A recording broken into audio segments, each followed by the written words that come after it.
देश में paper leak और परीक्षा घोटाले को लेकर छात्रों का गुस्सा लगातार बढ़ता जा रहा है। दिल्ली के जंतर मंतर पर पिछले कई दिनों से चल रहे विरोध प्रदर्शन को अब किसानों का भी समर्थन मिल गया है।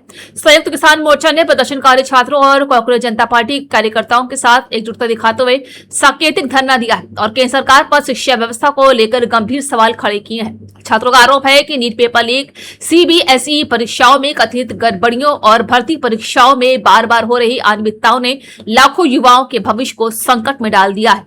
दिल्ली के जंतर मंतर पर आज उस समय आंदोलन को नई ताकत मिल गई जब संयुक्त किसान मोर्चा के नेता और कार्यकर्ता प्रदर्शन स्थल पर पहुंचे। किसानों ने छात्रों के संघर्ष को अपना संघर्ष बताते हुए कहा है कि जिस तरह किसान अपने अधिकारों के लिए लड़ रहे हैं, उसी तरह देश का युवा अपने भविष्य को बचाने के लिए सड़क पर उतरने को मजबूर है। प्रदर्शन कर रहे छात्रों का कहना है कि उन्होंने वर्षों तक मेहनत करके प्रतियोगी परीक्षाओं की तैयारी की है, लेकिन पेपर लीक और परीक्षा प्रणाली में कथित भ्रष्टाचार के कारण उनकी मेहनत पर पानी फिर गया है। प्रदर्शनकारियों का आरोप है कि बार बार पेपर लीक होने से योग्य छात्रों का हक मारा जा रहा है। वहीं कांग्रेस जनता पार्टी के नेताओं ने इस मुद्दे को लेकर सरकार पर तीखा हमला बोला है। पार्टी का कहना है कि देश के लाखों छात्र आज खुद को ठगा हुआ महसूस कर रहे हैं। पार्टी नेताओं ने आरोप लगाया है कि सरकार शिक्षा व्यवस्था को सुधारने में पूरी तरह विफल रही है और युवाओं के भविष्य के साथ खिलवाड़ हो रहा है। उनका कहना है कि जब तक केंद्रीय शिक्षा मंत्री धर्मेंद्र प्रधान अपने पद से इस्तीफा नहीं देते हैं और पूरे मामले की जवाबदेही तय नहीं होती है, तब तक आंदोलन जारी रहेगा। तहजीब अदब और नवाबी संस्कृति के लिए दुनिया भर में मशहूर लखनऊ एक बार फिर से अपनी ऐतिहासिक परंपराओं का गवाह बना। शहर में शाही मेहंदी का भव्य जुलूस निकाला गया, जिसमें हजारों अकीदतमंदों ने हिस्सा लिया। पुराने लखनऊ की गलियां रोशनी, सजावट और धार्मिक जोश से सराबोर नजर आईं। खास बात यह रही कि उत्तर प्रदेश कांग्रेस अध्यक्ष अजय राय भी जुलूस में शामिल हुए और लोगों के बीच पहुंचकर एकता और भाईचारे का संदेश दिया। शाही मेहंदी का ये जुलूस लखनऊ की उन ऐतिहासिक परंपराओं में शामिल है जो वर्षों से चली आ रही है। जुलूस के दौरान अकीदतमंद बड़ी संख्या में मौजूद रहे। जगह जगह लोगों ने जुलूस का स्वागत किया और नजर नियाज का भी आयोजन किया गया। पुराने लखनऊ की सड़कों पर श्रद्धा और आस्था का अनोखा संगम देखने को मिला है। जुलूस में पारंपरिक कलाम, ताजिया और धार्मिक प्रतीकों के साथ लोग शामिल हुए।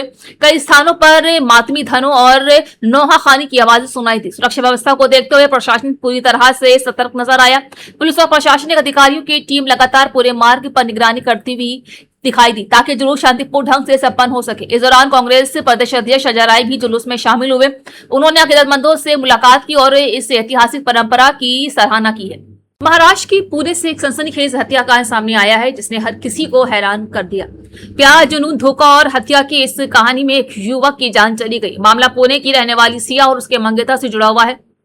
बताया जा रहा है कि सिया ने अपने मंगेतर के साथ सोशल मीडिया पर रोमांटिक तस्वीरें और पोस्ट साझा की थी, जिन्हें देखकर उसका पूर्व प्रेमी बौखला गया। आरोप है कि वो दोनों का पीछा करते हुए लॉगर किले तक पहुंच गया और वहीं एक खौफनाक वारदात को अंजाम दिया। इस पूरे मामले का खुलासा है एक ऐसी छोटी सी बात से हुआ जिसने पुलिस को सीधे आरोपी तक पहुंचा दिया और वो थी भीषण गर्मी में हुडी पहनना। पुलिस के अनुसार सिया अपने मंगेतर के साथ भविष्य की नई शुरुआत की तैयारी में जुटी हुई थी। दोनों अक्सर सोशल मीडिया पर अपनी तस्वीरें और खुशहाली रिश्ते की झलक साझा कर रहे थे। परिवार के मुताबिक जल्द ही दोनों की शादी होने वाली थी, लेकिन इस बीच सिया का पूर्व प्रेमी लगातार उसकी गतिविधियों पर नजर रखे हुए था। जांच में सामने आया है कि आरोपी सोशल मीडिया के जरिए सिया और उसके मंगेतर की लोकेशन और गतिविधियां जांच कर रहा था। बताया जा रहा है कि घटना वाले दिन सिया और उसका मंगेतर पुणे के प्रसिद्ध लॉगर किले पर घूमने गए थे। उन्हें अंदाजा भी नहीं था कि कोई उनका पीछा कर रहा है। पुलिस जांच में सामने आया है कि आरोपी भी इसी इलाके में पहुंचा और काफी देर तक दोनों की गतिविधियों पर नजर रखता रहा। लोगों के अनुसार आरोपी ने अपनी पहचान छिपाने के लिए चेहरे को ढक रखा था और गर्मी के मौसम में ही हुडी पहन रखी थी।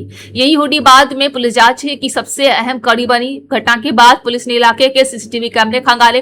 फुटेज में एक संदिग्ध युवक लगातार सिया और उसके मंगेतर के आसपास दिखाई दिया। अधिकारियों को सबसे ज्यादा शक इस बात पर हुआ कि तेज गर्मी के बावजूद वो युवक पूरी तरह से ढका हुआ क्यों था। पुलिस ने इसी सुराग के आधार पर उसकी पहचान करने की कोशिश शुरू कर दी। जांच आगे बढ़ी तो पता चला कि संदिग्ध युवक सिया का पूर्व प्रेमी था। सूत्रों के मुताबिक शुरुआती पूछताछ में आरोपी ने कई बार अपने बयान बदले, लेकिन जब पुलिस ने सीसीटीवी फुटेज और अन्य सबूत उसके सामने रखे तो वो घिरता चला गया। जांच अधिकारियों का मानना है कि आरोपी सिया की सगाई और उसके नए रिश्ते से नाराज था। इसी नाराजगी और जुनूनी प्रेम में इसे खौफनाक अपराध की ओर ढकेल दिया।